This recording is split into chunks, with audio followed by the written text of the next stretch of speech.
శ్రీమాత్రే నమ. జై గురు దత్తాత్రేయ నమ. ఈ వీడియోలో మనం మే 16వ తారీఖు మధ్యాహ్నం సుమారు 2 గంటల ప్రాంతంలో కుంభరాశిలోకి మారుతున్నటువంటి రాహుగ్రహ ప్రభావం ఏ విధంగా ఉండబోతుంది అని పరిశీలించినప్పుడు మరి సుమారుగా 18 నెలల తర్వాత గ్రహం ఈ రాహుగ్రహం మారడం జరుగుతూ ఉంటుంది. అంటే 18 నెలలకు ఒకసారి రాహు మారుతూ ఉంటాడు. ఆ ప్రయత్నంలో కుంభరాశిలోకి రావడం జరిగింది. అంటే కుంభరాశిలో రాహు మారిన టైంకి ఎటువంటి గ్రహాలు లేవు. ఆ కారణం వల్ల రాహు స్వతంత్రంగా తన ఫలితాన్ని ఇవ్వడం జరుగుతూ ఉంటుంది.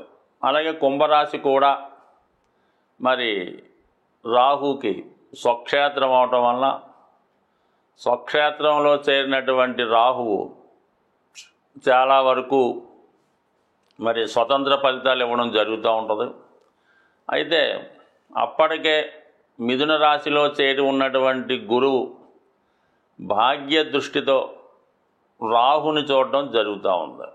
రాహు మరి గురు దృష్టి శుభగ్రహ దృష్టి పట్టడం వల్ల జాతకుడికి కొన్ని శుభ ఫలితాలు ఇవ్వడం జరుగుతూ ఉంటుంది.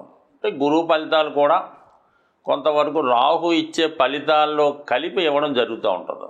అది ఏ విధంగా ఒకసారి చెప్పడం జరుగుతుంది. కర్కాటక రాశి వారికి రాహు అష్టమంలోకి ప్రవేశించాడు. ఏదైనా అష్టమ స్థానంలో అంటే మొన్నటిదాకా మార్చి నెలాఖరు దాకా అష్టమ శని ఈ రాశి వారికి చాలా వరకు ఇబ్బందులు కష్టాలు కలిగించి ఉండవచ్చు. ఇప్పుడు ఒక 45 రోజులు విరామం తర్వాత తిరిగి మళ్ళా అష్టమంలోకి రాహు ప్రవేశించాడు. అంటే శని కన్నా రాహు ప్రమాదకారి. శని ఏదన్నా బాగా డిలే చేస్తాడు, మనిషిని బాగా కష్టపెడతాడు. కొంతమందికి దీర్ఘకాలిక అనారోగ్యాన్ని కానీ ఒక వ్యసనాన్ని కానీ ఒక బలహీనత కానీ ఇవ్వడం జరుగుతూ ఉంటుంది. బట్ రాహు అలా కాదు. తన యొక్క పనిష్మెంట్ చాలా తీవ్రంగా ఉంటుంది. ముందు చిన్నగా ధన సంపాదన లాంటిది అంటే అక్రమంగా ఇల్లీగల్ వేస్లో ధనం సంపాదించేలాగా జాతకుడికి అవకాశాన్ని ఇస్తాడు.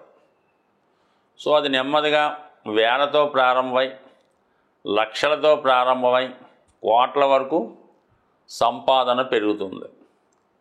సడన్గా ఒకరోజు మరి ఏదన్నా ఏసీబీ వాళ్ళతోనో ఈడీతోనో పట్టుబడడం, మొత్తం మనీ అంతా సీజ్ చేయడం, జాతకుడి యొక్క పరువు ప్రతిష్టలకి భంగం కలిగే విధంగా ఒక విధమైనటువంటి బంధన యోగాన్ని కూడా ఇవ్వడం జరుగుతూ ఉంటుంది.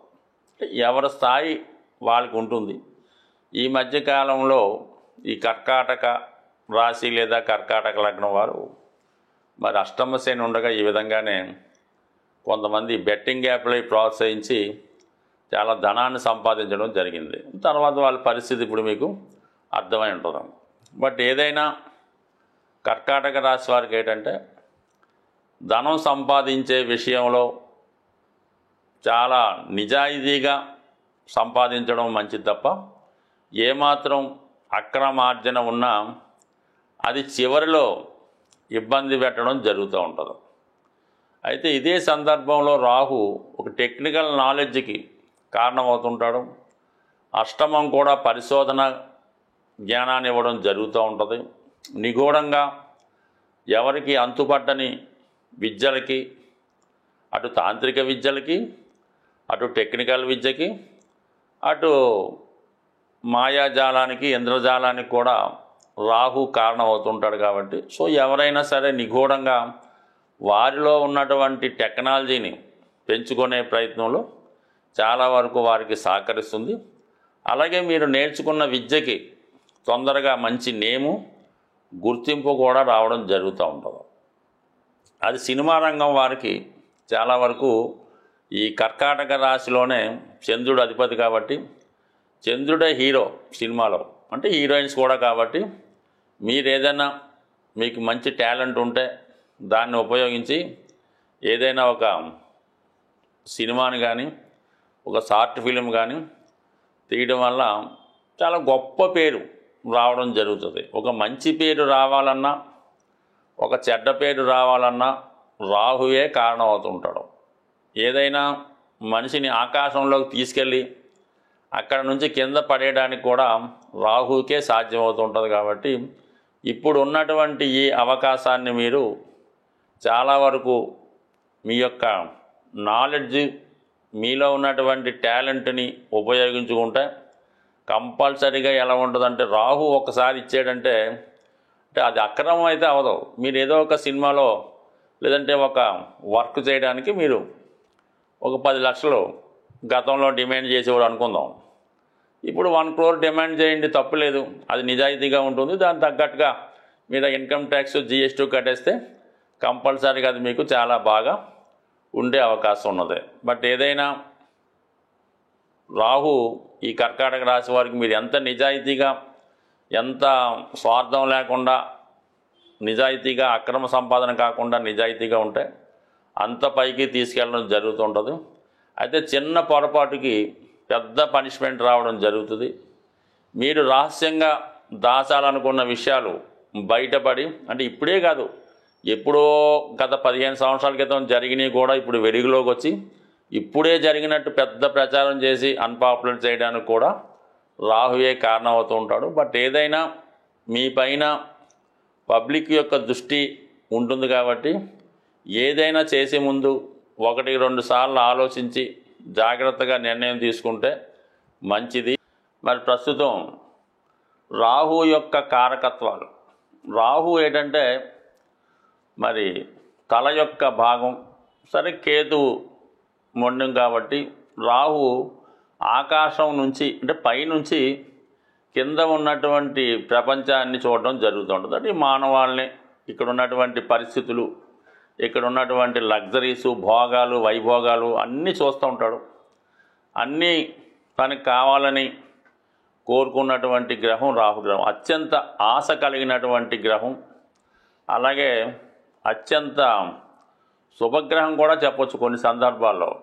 మరి సంతానాన్ని ఇచ్చే అధికారం రాహుకు ఉంటుంది, అలాగే వివాహం చేసే అధికారం ఉంటుంది, సంపదనిచ్చే అధికారం ఉంటుంది.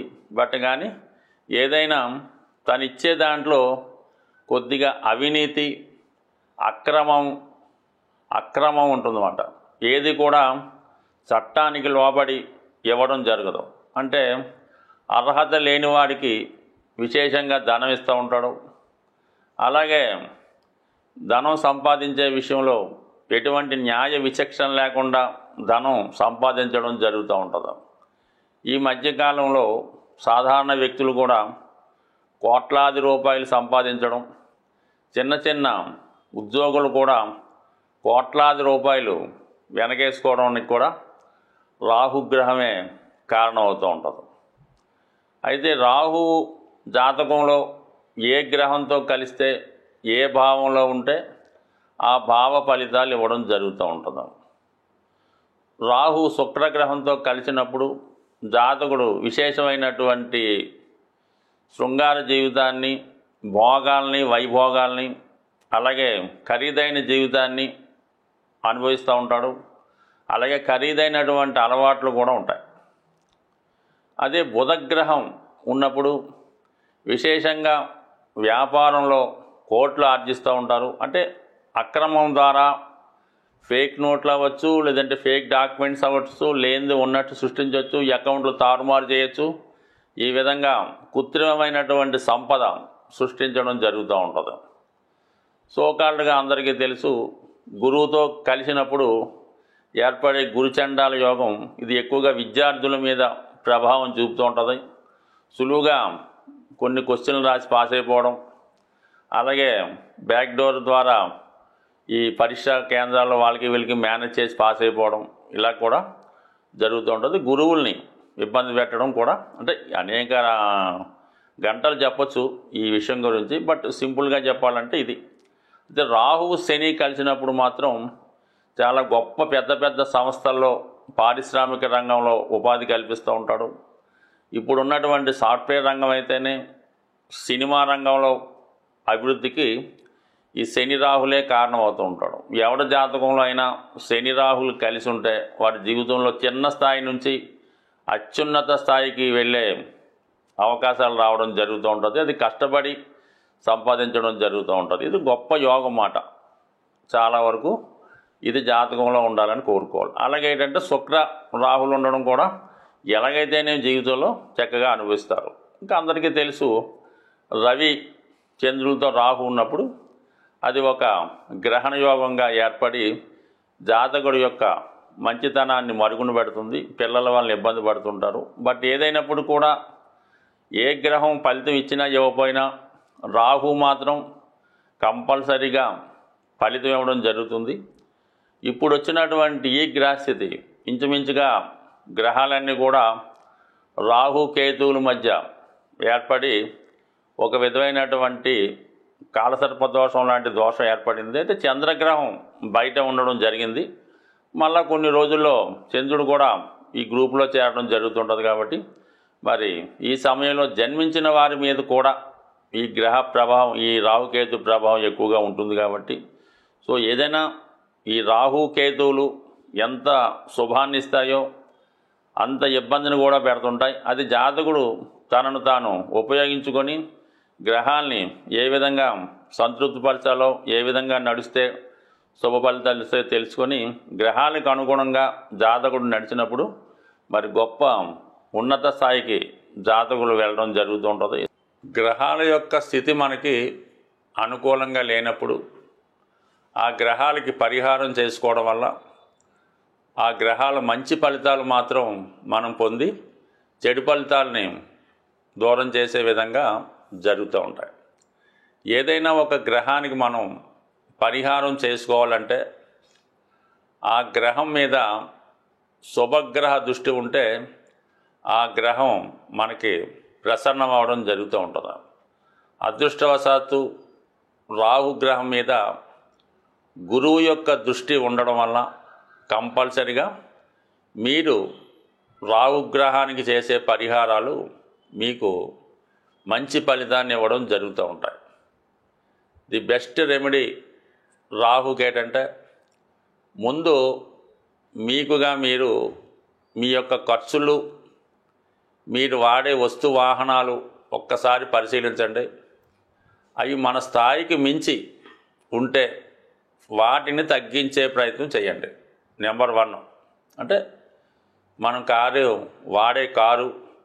వాడే సెల్ ఫోను, వాడే బట్టలు, నిత్య జీవితంలో మనం పెట్టే ఖర్చులు, ఈ ఒక్కసారి గమనించి దాన్ని కంట్రోల్ చేసుకుంటే నెంబర్ 1గా సరిపోతుంది. అది రాహుకి నెంబర్ 1 రెమెడీ. దాని తర్వాత ఎవరైతే మీ ఫ్రెండ్ సర్కిల్లో మిమ్మల్ని ఉపయోగించుకుంటూ వాడి యొక్క అవసరాలు తీర్చుకుంటూ ఉంటాడు, ఏదో క్రికెట్ మ్యాచ్కి వెళ్తూ ఉంటాడు, లేదంటే గోవా వెళ్తూ ఉంటాడు, క్యాసినో ఆడుతూ ఉంటాడు, జాగ్రత్తగా గమనించండి.